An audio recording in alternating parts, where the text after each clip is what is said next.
The blade was already halfway out of its sheath when I noticed the noble's hand move wrong. I did not think. I did not hesitate. My arm shot out and caught his wrist before the metal cleared the fabric, and the entire throne room froze around us like a held breath. 300 alien nobles, dressed in robes of shifting color, turned to stare at the human guard, who had just stopped a murder in the middle of the Visari court. My name is Daniel Cross, and 6 months ago I was a sergeant in the Terran Marine Corps. Now I stood at the base of an alien throne, holding back a killer, while an empress from another star system watched me with eyes the color of deep water. The noble I held, a thin man named Calith Dorn, hissed something in his own language, then switched to trade common so I would understand every word of his hatred. "Release me, animal." I did not release him. Instead, I turned his wrist a fraction further, just enough that the small blade fell from his sleeve and clattered against the marble floor. 2 other guards, Visari soldiers in silver armor, finally reacted and seized him properly, dragging him back from the dais. The whole event had taken perhaps 4 seconds. It felt like an hour. The Empress rose from her throne. She was called Florin Ves, ruler of the Visari Empire, a stretch of stars so vast that Earth was little more than a dot on the edge of her territory. She was tall, taller than me, with skin that shimmered faintly under the throne room lights, like oil on water. Her eyes never blinked the way human eyes did, and when she looked at something, she looked at it completely, the way a predator studies prey before deciding whether it is worth the effort of the hunt. She looked at me that way now. "You," she said, and her voice carried through the chamber without her raising it at all. "Step forward." I stepped forward. Around me, the murmuring of the court rose like a wave, alien voices layered over each other in 6 languages, all asking the same unspoken question. What happens now? To understand why I was standing in an alien throne room holding back an assassination attempt, you have to understand what happened to Earth 8 months earlier, and why I ended up here instead of somewhere safer, like the surface of the moon during a meteor storm. Humanity met the Visari Empire by accident. A deep space research vessel called the Wanderer, crewed by 12 scientists and 4 Marines assigned as escort, drifted into what we later learned was a restricted stretch of space near the edge of Visari territory. We did not know it was restricted.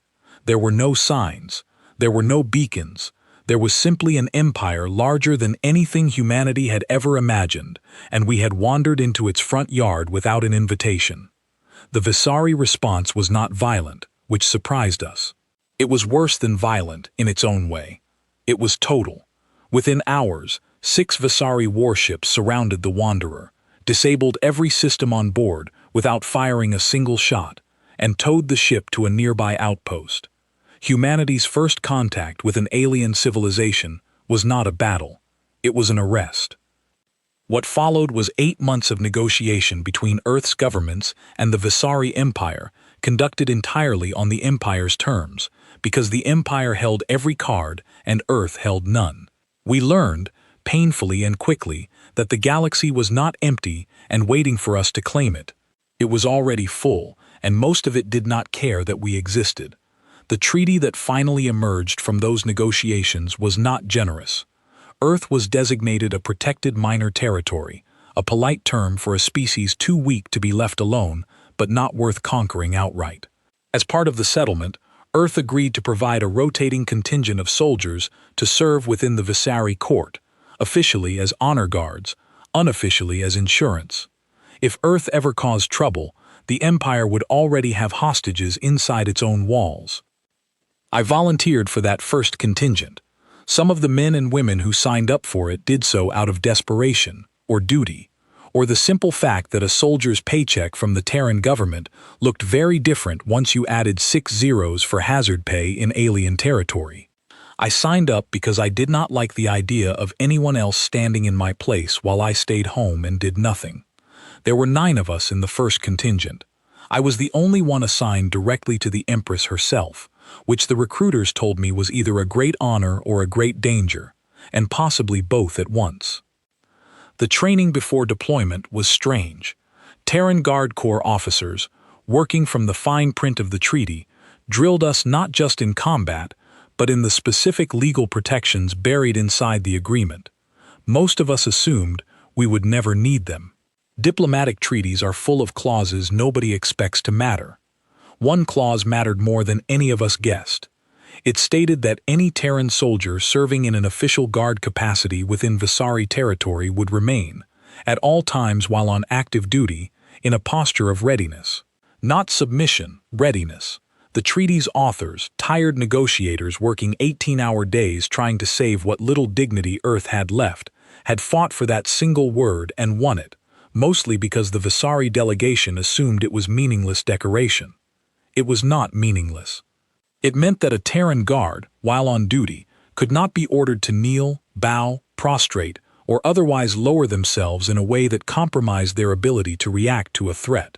It was a small thing, a technicality. Nobody in that negotiating room believed it would ever be tested. I did not know, standing on the transport ship that carried me toward the Visari homeworld for the first time, that I would be the one to test it, in front of the entire Imperial Court, with my life balanced on the outcome. The homeworld itself was called Theron Prime, and nothing in my training prepared me for the sight of it. Cities built into the sides of mountains that glowed faintly at night, rivers that ran silver instead of blue, skies filled with ships moving in patterns too complex for a human mind to track without assistance. I remember standing at the viewport of the transport, watching that world grow larger and feeling smaller than I had ever felt in my life. The Imperial Palace made the cities look small by comparison. It rose out of the center of the capital, like something grown rather than built, spires twisting upward in shapes that seemed to defy the way I understood architecture to work. I was escorted through corridors lined with silent guards, past chambers filled with advisors who stopped talking the moment I passed, and into a private room where I was told, without much ceremony, that I would be serving as one of the Empress's personal honor guards. The other guards assigned to the palace treated me the way you might treat a dog that had wandered into a formal dinner party. Not cruel exactly, just certain that I did not belong, and mildly curious about how long it would take before I proved them right. A Visari officer named Sela Merith was assigned to train me in court protocol during my first weeks. She was not unkind, which put her ahead of most of the palace staff. She explained the layers of the court hierarchy, the way status was displayed through posture and distance from the throne, the elaborate rules governing who could speak first in any conversation and who had to wait. "The Empress values order," she told me once, in the quiet hour before a formal session. "Order above almost everything else. You would do well to remember that, human." I remembered it. I remembered it every day for 6 months, as I stood my post during court sessions, watched nobles maneuver against each other with words as sharp as any blade, and slowly came to understand that the Visari court was not so different from the world I had left behind. Different species, same games, same hunger for power dressed up in politeness. There was one noble in particular who made his dislike of me clear from the very first week.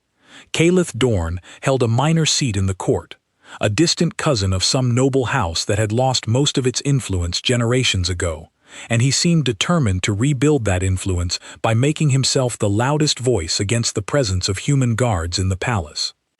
"They are little more than trained beasts," I heard him say once, to a cluster of other nobles, not bothering to lower his voice, because he assumed I could not understand the dialect he was using. He was wrong. I had spent every free hour of 6 months learning every dialect I could, because information was the only weapon I had that nobody could take away from me. Give it a decade, and Earth will remember its place, or it will not exist at all. I said nothing. I filed the words away, the same way I filed away every other piece of information I gathered during those long silent hours standing guard, and I waited. The court session where everything changed began like every other court session before it. The great chamber filled slowly with nobles, advisors, and officials, all arranged according to rank in a pattern so precise it might have been drawn with a ruler. I stood at my post near the base of the throne, along with 2 other guards, one Visari and one human, a woman named Grace Whitfield, who had arrived with the second contingent 3 months earlier. Grace caught my eye briefly before the session began. "Feels different today," she murmured, barely moving her lips. She was right. I had felt it too, the moment I walked into the chamber. A tension in the air that had nothing to do with temperature. Calith Dorn stood closer to the throne than his rank should have allowed, deep in conversation with 2 other nobles I did not recognize, all 3 of them glancing toward the throne with an expression I had learned to read as calculation. The horns sounded, announcing the Empress's arrival, and the chamber fell into the practiced silence that always preceded her entrance.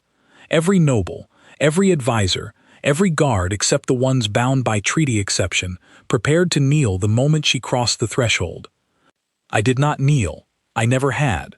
During 6 months of court sessions, I had stood at attention while the entire chamber lowered itself around me, and nobody had ever questioned it, because nobody had ever bothered to check the fine print of a treaty they considered beneath their notice. That was about to change. The Empress entered, and the court lowered itself in a single fluid wave of motion, robes rustling like wind through dry grass. I remained standing, spine straight, eyes forward, exactly as I had been trained. Beside me, Grace did the same. It was in that moment, with the entire court kneeling and only 2 humans left standing in a sea of silver and shimmering robes, that Calith Dorn made his move. Not against the Empress, against me. His hand slid toward his sleeve, toward the small blade he had concealed there, and his eyes fixed on me with an expression that told me everything I needed to know about his intentions before he ever spoke a word. He was not attacking the Empress. He was creating a scene. A human guard, killed in the middle of the throne room, blamed on some fabricated provocation, would be exactly the kind of incident he needed to turn the rest of the court against Earth's presence in the palace for good. I saw the blade before it cleared his sleeve, because I had spent 6 months watching him the way he thought he was watching me. My hand moved on instinct, catching his wrist, twisting just enough to send the blade to the floor without breaking anything that would require an official inquiry into excessive force. The other guards reacted a half-second late, exactly as I had planned, giving me just enough time to be the one who stopped it, rather than the one who caused it. And now I stood at the base of the throne, in front of the entire imperial court, with the Empress herself descending the steps toward me, her expression unreadable, her eyes fixed on mine, with an intensity that made the hair on my arms stand up, despite every ounce of training telling me to stay calm. "You reacted before my own guards did," she said, close enough now that only those nearest the throne could hear her clearly. "Explain." "I was watching him, Your Majesty," I said. "He has spoken against my presence here since the day I arrived. I made it my business to know when that dislike might become something more dangerous than words." A murmur rippled through the nearest nobles. The Empress studied me for a long moment, longer than felt comfortable, her expression giving away nothing. "You did not kneel when I entered," she said. It was not a question, it was an observation, delivered in the same even tone she might have used to comment on the weather, and somehow that made it more unsettling than if she had shouted it. "No, Your Majesty," I answered. "I did not." Behind her I could see Calith Dorn being dragged from the chamber, still shouting something about human animals and the dignity of the court, his voice growing fainter as the guards pulled him through the far doors. But the Empress did not look away from me, not for a second, and I understood, standing there in that vast silent chamber, that stopping the assassin had not ended the danger to me. It had only changed its shape. "Everyone kneels before me," the Empress said, and her voice, though quiet, seemed to fill every corner of the chamber, reaching every noble who had risen slowly from their own bow to watch this unfolding moment with open fascination. "Every soldier, every advisor, every guest who enters this court, regardless of where they were born or what star they call home." She paused, and the silence stretched, thick enough to choke on. "Kneel," she said, looking directly at me. The word hung in the air between us, and I felt 300 pairs of alien eyes settle on me at once. waiting to see whether the human guard who had just saved a life in the throne room would now break the one rule that governed every being who stood in that chamber, or whether he would find some way to survive a direct order from the most powerful woman in known space. I did not move. The silence in the chamber had a weight to it now, pressing down on every shoulder in the room except my own, which I kept locked at attention out of pure stubborn discipline. I could hear my own pulse in my ears, steady, refusing to speed up even though every instinct in my body screamed that I was standing at the edge of a cliff with nothing beneath me but empty air. Grace stood a few feet away, equally still, equally silent. I did not look at her. I did not dare look away from the Empress, because looking away, even for a heartbeat, might have been read as fear, and fear was the one thing I could not afford to show in this room. The Empress tilted her head slightly, the way a bird does when it hears a sound it cannot quite place.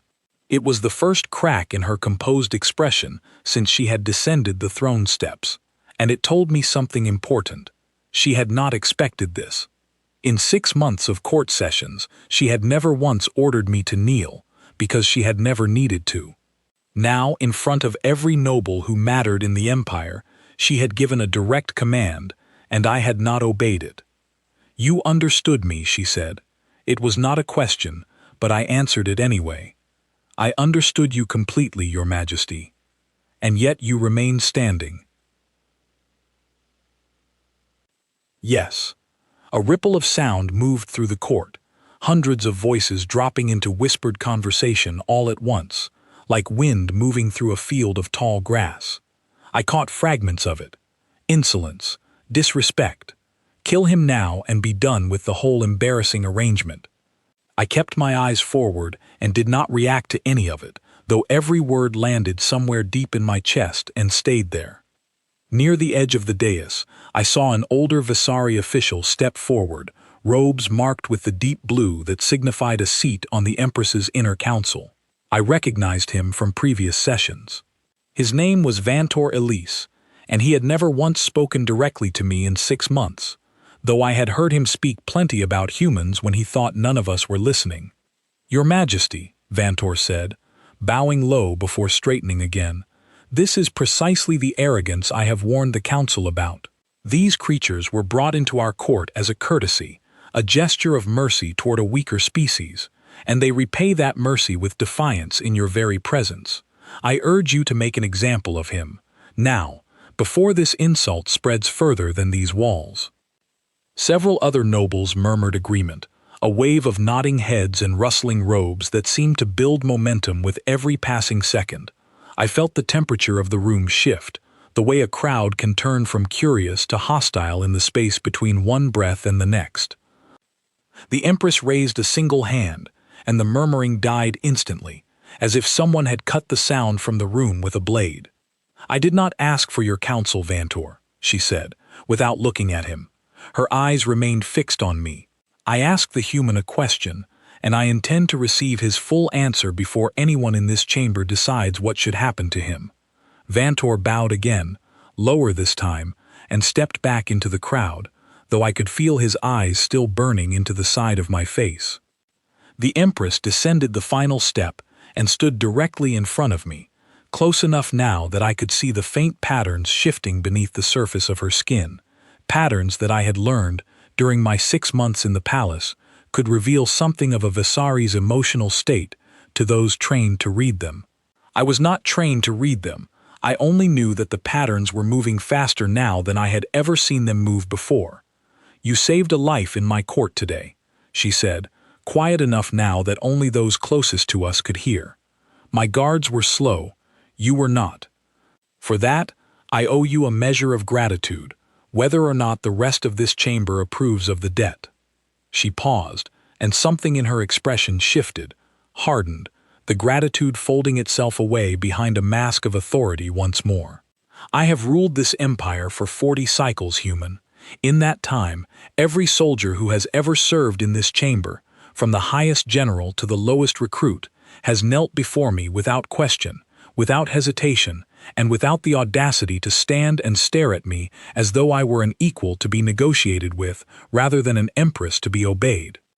I felt the weight of every eye in the chamber pressing against me, and somewhere in the back of my mind, a calm, quiet voice reminded me of every hour of training, every late night spent memorizing the exact wording of a treaty clause that nobody had ever expected to matter outside a legal document filed away and forgotten. That voice told me to hold steady, to trust the preparation, to remember that I was not defying her out of arrogance or stubbornness, but because I understood something about my position that even she did not yet fully grasp. "I do not stand here as your equal, Your Majesty," I said, keeping my voice level, respectful, but unwavering. "I stand here as a soldier, bound by the terms of a treaty signed by both our governments, and that treaty grants me a specific protection while I am on active duty within this court." The Empress's eyes narrowed, the shifting patterns beneath her skin slowing, sharpening into something more focused. "Explain this protection to me, now." Before I could answer, Vantor pushed forward again, his patience apparently exhausted. "Your Majesty, I must object. This is a transparent attempt to manipulate the situation through legal trickery. He seeks to hide behind words on a page rather than show the respect this court demands. I say again, make an example of him and send a clear message to every human who thinks they can stand in defiance of Visari law." The chamber erupted into fresh murmuring, louder this time, some voices rising in agreement with Vantor, others hissing for silence so they could hear what came next. I saw Grace shift her weight slightly beside me, her hand drifting a fraction closer to her side, ready to react if the situation turned physical. I did not blame her. I felt the same instinct rising in my own chest, the old soldier's readiness for violence that 6 months of court protocol had never fully managed to bury. The Empress raised her hand again, and once more, the noise died away, though this time it took a few seconds longer, the crowd's restraint fraying at the edges. "Silence," she said, and there was an edge in her voice now that had not been there before, a warning that even the boldest nobles in the chamber seemed to recognize. "I did not ask for a second opinion, Vantor. I asked the human to explain himself, and I intend to hear the entirety of his answer before this court decides anything at all." She turned back to me, and for the first time since she had descended the throne, I saw something flicker behind her eyes that was not anger, not authority, but genuine curiosity, the same expression I imagined a scientist might wear while examining a specimen that had just done something unexpected. "Speak," she said. "Tell me exactly what protection you believe shields you from my order, and understand, human, that if your explanation proves false, or if it proves to be nothing more than clever wordplay meant to disguise simple disobedience, the consequences will fall on you swiftly, and they will fall on every human guard who serves in this palace after you." I felt the full weight of that final sentence settle onto my shoulders. This was no longer just about me. If I answered wrong, if I hesitated, if I gave her any reason to doubt the sincerity of what I was about to say, every human soldier who came after me would inherit the consequences of my failure. Grace would inherit it. The next contingent, still training back on Earth without any idea of the danger waiting for them here, would inherit it too. I thought of the negotiators who had fought for that single clause in the treaty, tired and outmatched, insisting on a word that the Visari delegation had dismissed as meaningless decoration. I thought of every hour I had spent memorizing its exact language, never truly believing I would need to recite it word for word in front of an Empress and 300 hostile witnesses. I thought of Caliph Dorn's blade, still lying somewhere on the floor of this chamber, proof that the danger the treaty's authors had feared was not imaginary after all. "Your Majesty," I said, and I made sure my voice carried far enough that every noble in the chamber could hear it clearly, because if I was going to say this, I wanted no confusion about what I had said or how I had said it. I would ask permission to speak the exact words of the treaty that governs my service here, not my own interpretation of it, the words themselves, as they were written and signed by representatives of both our peoples. The chamber had gone utterly silent now, the kind of silence that exists only in the moment before something irreversible happens. Even Vantor had stopped muttering. Even the shifting patterns beneath the Empress's skin seemed to slow, as though she too were holding something like a breath. "Granted," she said. "Speak." And in that vast chamber, surrounded by an empire I had no power to fight, and no way to escape, I began to recite, word for word, the single clause that stood between me and whatever punishment 300 nobles were already imagining for my defiance. Article 12, Section 4, of the Treaty of Theron Prime, I said, and my voice, to my own surprise, did not shake. Any soldier of Terran origin, serving in an official guard capacity within the territory of the Visari Empire, shall, at all times, while on active duty, remain in a posture of readiness. This posture shall not be altered, reduced, or compromised by any command, tradition, or custom of the host territory, including but not limited to acts of kneeling, bowing, prostration, or any other physical gesture that would delay or impair the guard's ability to respond to an immediate threat against the person they are charged with protecting. The words hung in the air of the chamber long after I finished speaking them, and for a moment nobody moved at all. I could see the Empress's eyes searching my face, as though she were trying to find some crack in my certainty, some sign that I had memorized a lie and dressed it up as law. "You quote this clause as though you carry the treaty itself in your mind," she said finally. "I do, Your Majesty. Every soldier assigned to this court was required to memorize the protections granted to us before we ever set foot on Theron Prime. Not because we expected to need them, because our commanding officers understood that in a court such as this one, understanding our own rights might one day be the only thing standing between us and a mistake that could not be undone." Vantor stepped forward again, though this time his voice carried less certainty than before, as though the precision of my recitation had shaken something in his confidence. "Your Majesty, even if such a clause exists, its purpose could not possibly extend to defying a direct command from the throne itself. No treaty negotiated by a species as young as humanity would presume to limit the authority of the Empress within her own court." "With respect," I said, before the Empress could respond, "the clause does not limit Her Majesty's authority. It defines the nature of my duty. I was not sent to this court to serve as a decoration, standing silently among the nobles, while my presence adds a pleasant symmetry to the room. I was sent here to guard, and a guard who kneels is a guard who cannot see the blade coming until it is already too late." I let that statement settle in the silence, watching the effect it had ripple outward through the nearest rows of nobles. Several of them exchanged glances. A few, I noticed, glanced toward the spot on the floor where Caliph Dorn's blade had fallen only minutes earlier, the proof of exactly what I was describing, still visible if anyone cared to look for it. "You claim," the Empress said slowly, "that your refusal to kneel is not defiance, but the very definition of the duty you were sent here to perform." "Yes, Your Majesty." "Explain further." "I want to understand the reasoning behind this, not merely the wording of the law that permits it."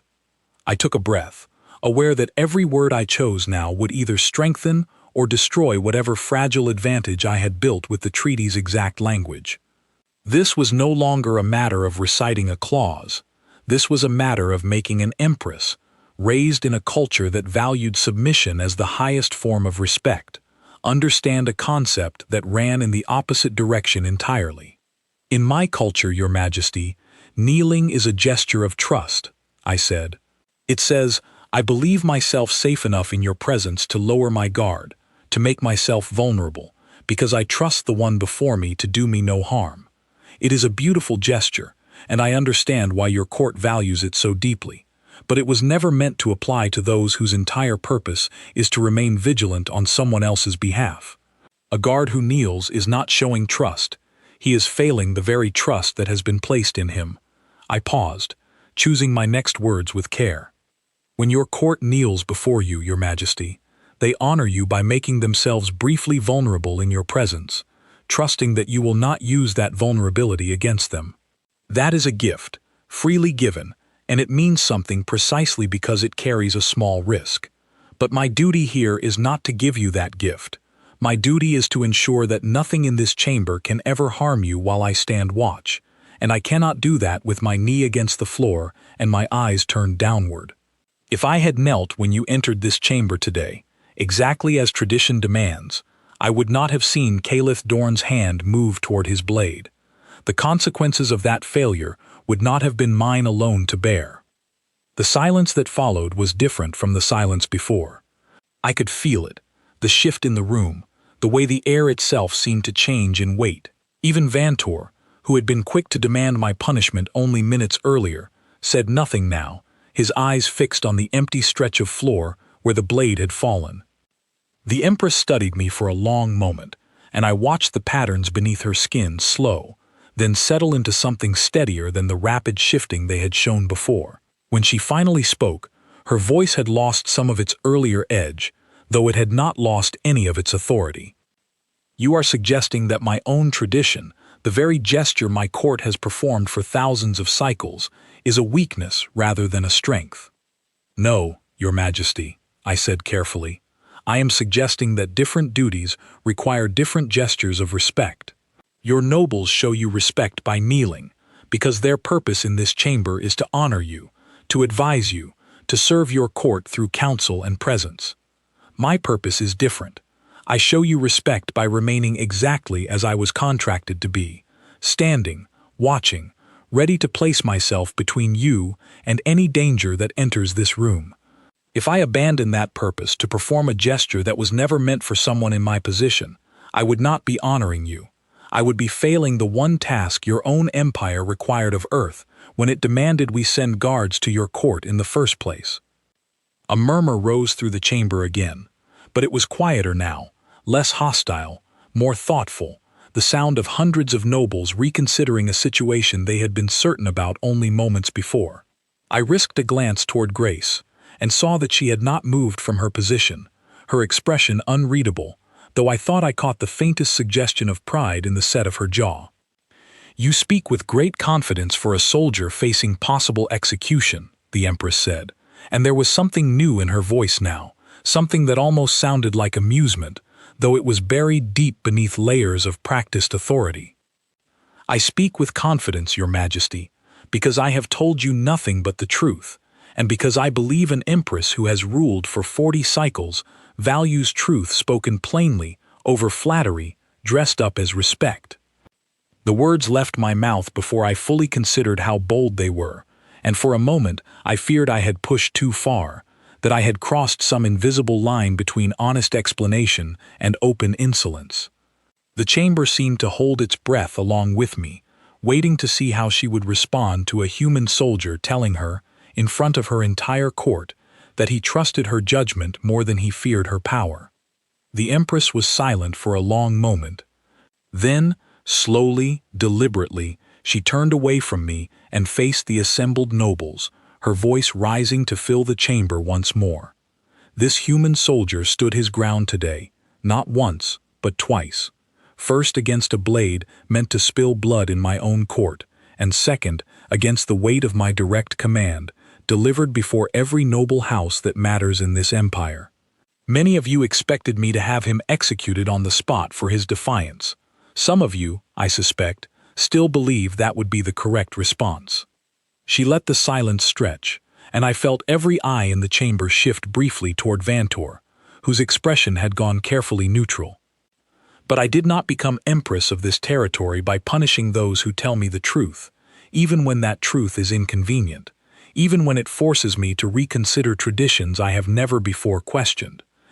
I became Empress by recognizing value where others saw only difference, and by understanding that an empire strong enough to endure 1,000 more cycles cannot afford to discard useful truths simply because they arrive wrapped in an unfamiliar shape.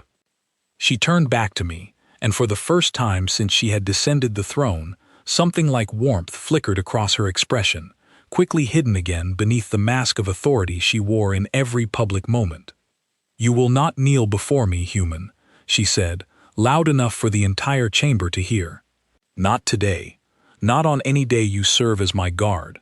I release you from an obligation I did not fully understand when I first demanded it, because you have shown me, more clearly than any advisor in this room ever has, what it truly means to guard something you value. The chamber erupted into a fresh wave of murmuring, this one carrying an entirely different tone than before. Less outrage, more astonishment, the sound of an ancient tradition bending in real time in front of witnesses who had never imagined they would see such a thing happen in their lifetimes. I remained standing at attention, my heart finally beginning to race now that the danger had passed, though my face betrayed none of it, because 6 months of training had taught me that a guard's composure mattered even after the crisis had ended, perhaps especially then. "Your Majesty," I said, bowing my head slightly, the only gesture of respect the treaty allowed me to offer. "Thank you." "Do not thank me yet," she said, and there was something sharp in her voice again, though it no longer felt aimed at me. "You have made powerful enemies in this chamber today, human, and not all of them will accept my ruling as quietly as they accept my presence on this throne. Caliph Dorn was not acting entirely alone, I suspect, and today's events will only deepen the resentment of those who share his views." She looked past me, toward the doors where Caliph had been dragged only minutes earlier, and something cold settled behind her eyes.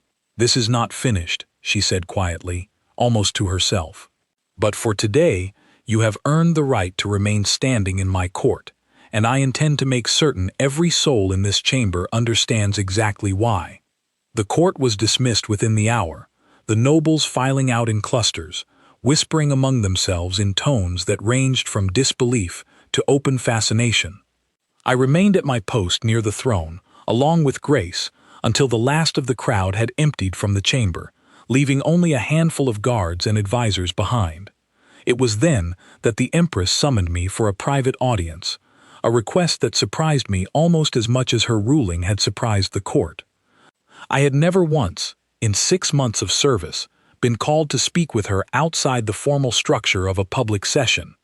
Grace gave me a quick, tight nod as I followed a silent attendant through a side door and down a corridor I had never walked before, one lined with tall windows overlooking the glowing city below.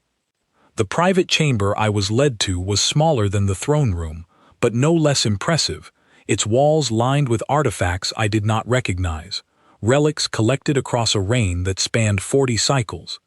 The Empress stood near one of the windows when I entered, her back to me, watching the lights of her capital flicker against the darkening sky. "Sit," she said, without turning around. I hesitated. Sitting in the presence of an Empress, uninvited by any formal protocol I had been trained to expect, felt like another test I did not fully understand.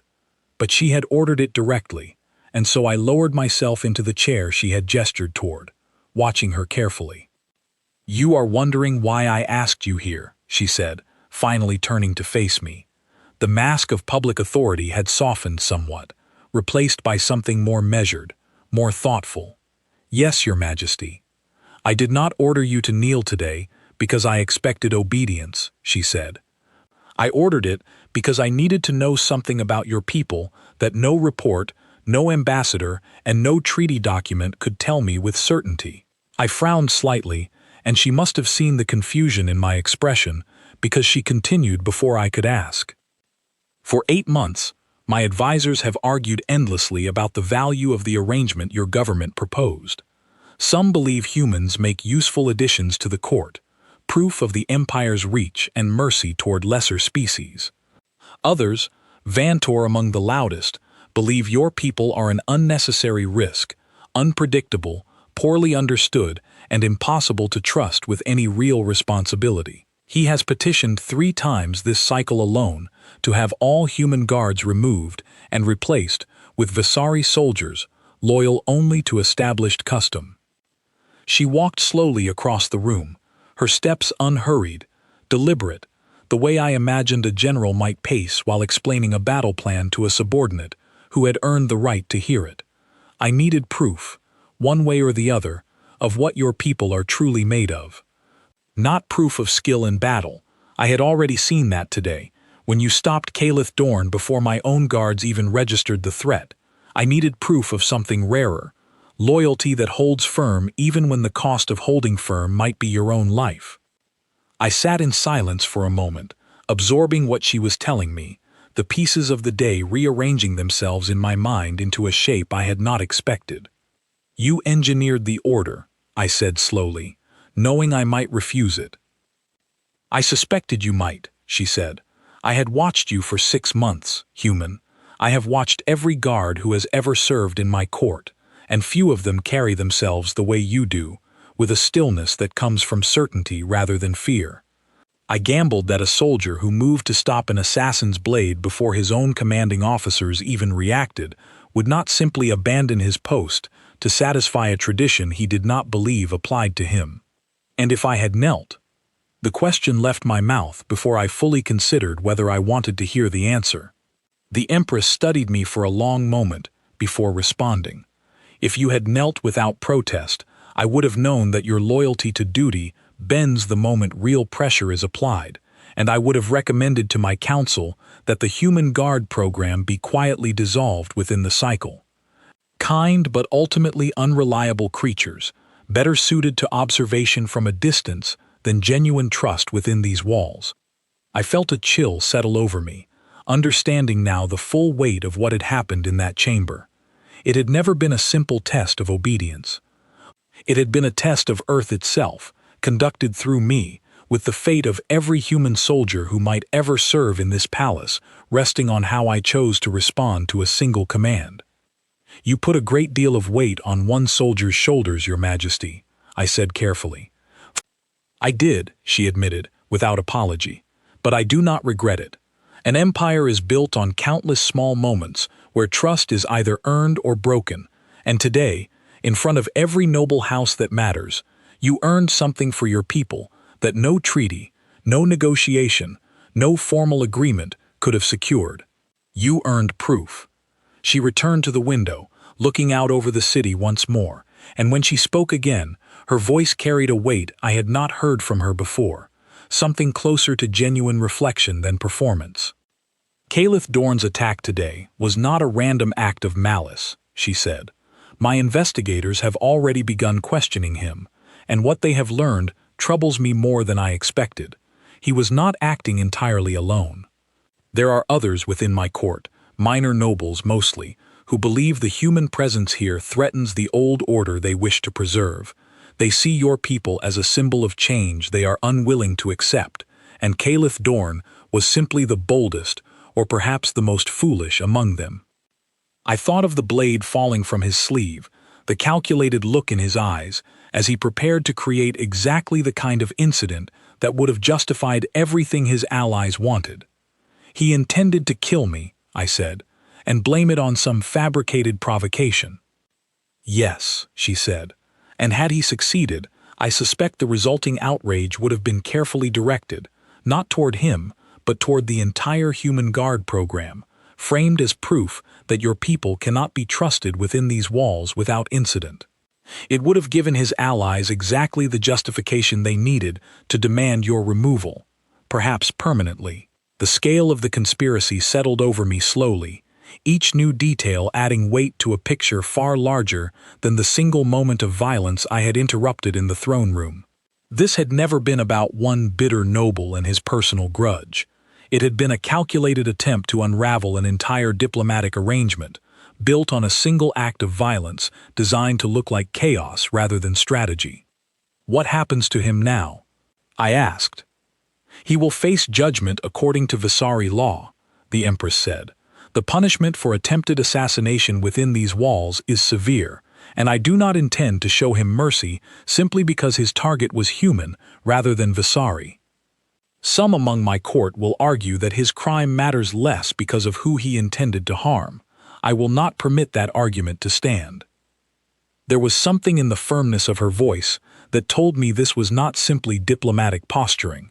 She meant every word of it, and I found myself, for the first time since arriving on Theron Prime, believing that the ruler of this vast empire genuinely intended to treat the life of a human guard with the same weight she would give to one of her own soldiers. "And his allies?" I asked. "The others who share his views? They will be watched," she said, "carefully, and without their knowledge. I have ruled long enough to understand that punishing a conspiracy openly often does little more than drive its remaining members into hiding, where they become harder to find and more dangerous in the shadows. I would rather know exactly who opposes this arrangement and exactly how far they are willing to go, than force them to disguise themselves more carefully. She turned back to face me fully now, and something in her expression shifted again, the weight of the conversation settling into something more personal. "You have made yourself a target today, human," she said, "not only from Calith Dorn's remaining allies, but from every corner of this court that resents the idea of your people holding any measure of respect within these walls. I will not pretend that danger has passed simply because you survived one confrontation. If anything, today's events have made you more visible, more discussed, and more resented by those who wished this entire arrangement would quietly fail." "I understand the risk, Your Majesty," I said. "I understood it the day I volunteered for this posting." "Perhaps," she said, "but understanding a risk in the abstract, before you have felt a blade nearly pass close enough to end your life, is a different thing entirely from understanding it after. I have seen soldiers of great courage lose their nerve once the danger becomes real, rather than theoretical. I do not yet know which kind of soldier you are." I met her eyes directly, something I had been careful to avoid doing too boldly throughout our earlier confrontation in the throne room, but which felt necessary now, in this quieter, more private moment. "With respect, Your Majesty, you already know," I said. "You tested that exact question today, in front of your entire court, and I gave you my answer." For a long moment, she said nothing, studying me with an expression I had not seen from her before, something that might have been the beginning of genuine respect, carefully guarded behind 40 cycles of practiced authority. "Yes," she said finally, a faint suggestion of something warmer touching the corners of her voice. "I suppose you did." She walked toward the door, signaling that our conversation had reached its end, but paused before dismissing me entirely, turning back once more with a look I would carry with me long after I left that room.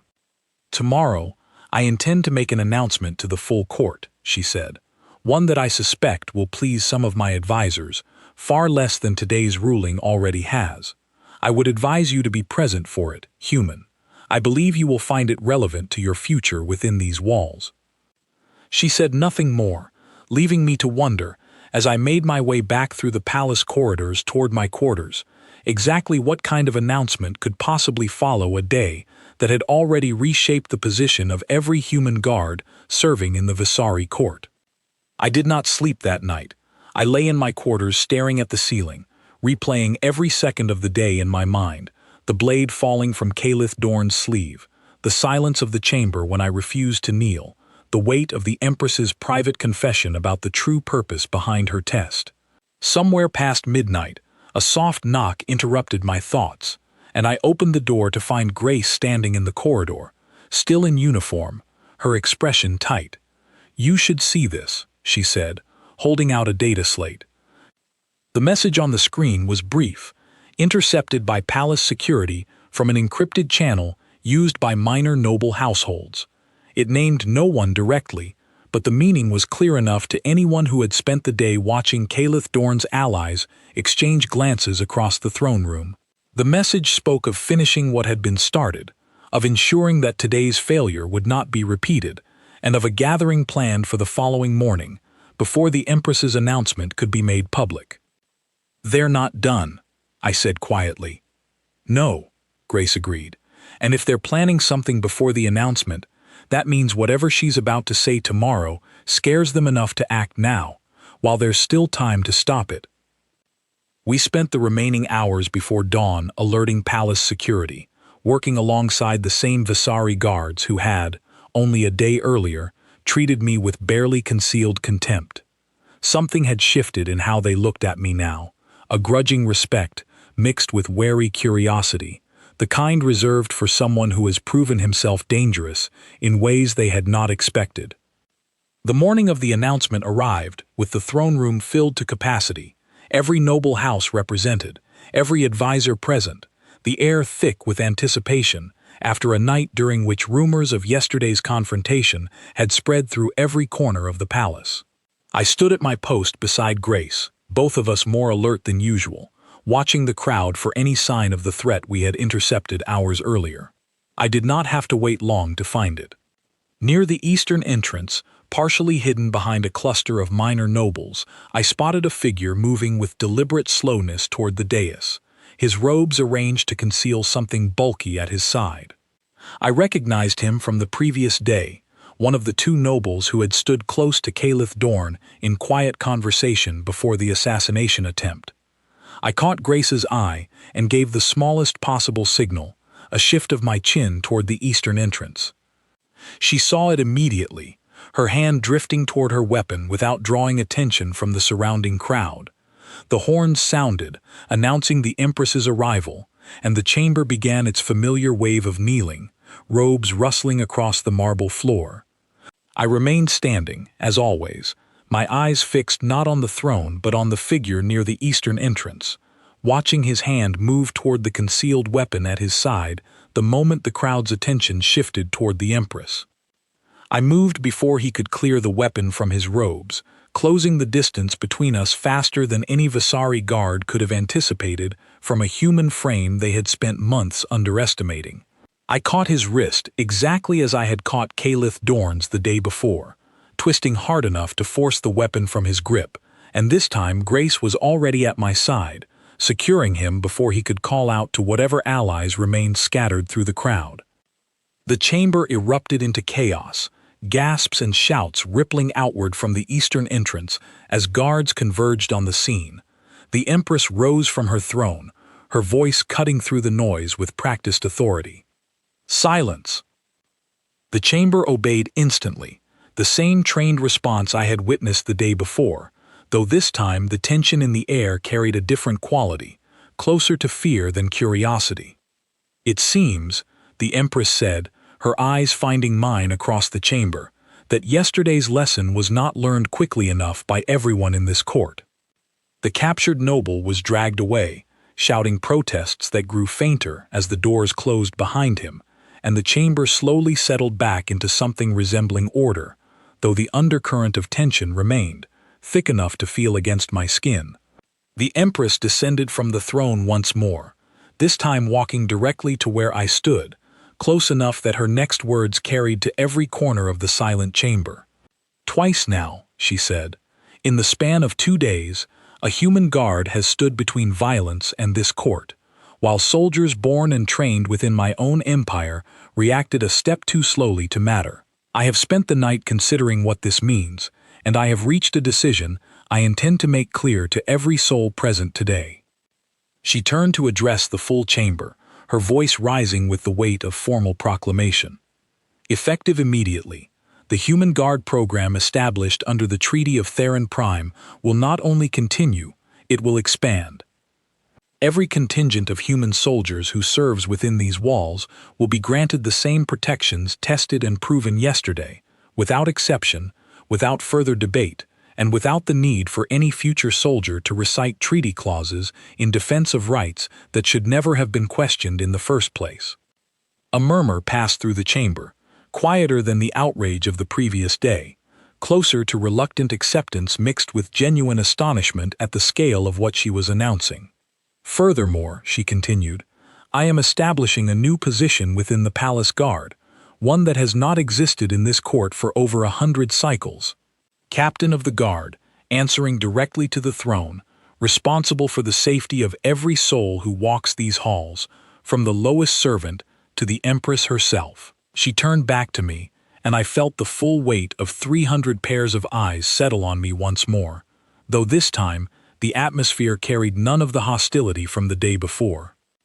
"I name Daniel Cross of Earth as the first to hold this position," she said, "the first human, and indeed the first being of any species in 100 cycles, to command the guard of this palace with my full authority behind him." I stood frozen for a moment, the announcement settling over me with a weight I had not prepared for, the culmination of everything that had happened across 2 days that felt impossibly long, stretched thin by danger and revelation in equal measure. "Your Majesty," I managed finally, bowing my head in the only gesture of respect the treaty still permitted, "I accept this responsibility, and I will not fail the trust you have placed in it." "See that you do not," she said, though there was something almost warm beneath the formality of her words. "Because I intend to make certain that every corner of this galaxy knows exactly what happened in this chamber over the past 2 days. Not a story of an empire tolerating a lesser species out of pity or obligation, but a story of an empire recognizing genuine strength when it finally stood before them, and choosing to honor it rather than dismiss it." The chamber erupted into applause then, hesitant at first, spreading slowly through the crowd until it filled the entire space, a sound I had never once expected to hear directed toward a human soldier within these walls. I caught Vantor's eye across the room, and though his expression remained carefully neutral, I noticed he did not join the applause, his silence saying more than any words could have managed. In the weeks that followed, the ripples of those 2 days spread far beyond the palace walls. News of the confrontation reached Earth through diplomatic channels, transformed and reshaped by distance into a story that grew larger with every retelling, until soldiers back home spoke of it with a mixture of pride and disbelief. Applications for the Human Guard program tripled within the month, soldiers eager to prove themselves in the same arena where I had stood my ground against an empire that had, until that point, seen humanity as little more than a curiosity to be managed and contained. Grace was promoted alongside me, given command of the second human contingent, and together we spent the following months rebuilding the Guard program from the foundation up, training new arrivals not just in combat, but in the careful balance between respect and readiness that had nearly cost me my life to establish. Caliph Dorn faced judgment under Visari law, his sentence severe enough that word of it spread quickly through the court, a clear message to anyone who still harbored similar intentions. His allies, quietly identified through the investigation that followed, found their influence steadily diminished, their voices carrying less weight in a court that had watched an empress choose truth over tradition in front of every witness that mattered. Vantor remained on the council, his opposition to the Human Guard program never fully disappearing, though it grew quieter with each passing month, tempered by the growing respect other advisors began to show toward the arrangement he had once fought so hard to end. I never trusted him fully, and I suspect he never trusted me either, but something like a wary peace settled between us over time, the kind that exists between two soldiers who have simply agreed to fight their battles through different means. I think back often to that first moment in the throne room, the blade sliding from Caliph Dorn's sleeve, the silence that followed the Empress's order to kneel. I think about how easily that moment could have ended differently, how a single second of hesitation, a single flicker of doubt, might have unraveled everything that followed. I did not stand my ground that day because I believed myself equal to an empress who ruled over more stars than I could ever hope to count. I stood my ground because I understood, more clearly than I had understood anything before, that some forms of respect are not shown by lowering yourself before another.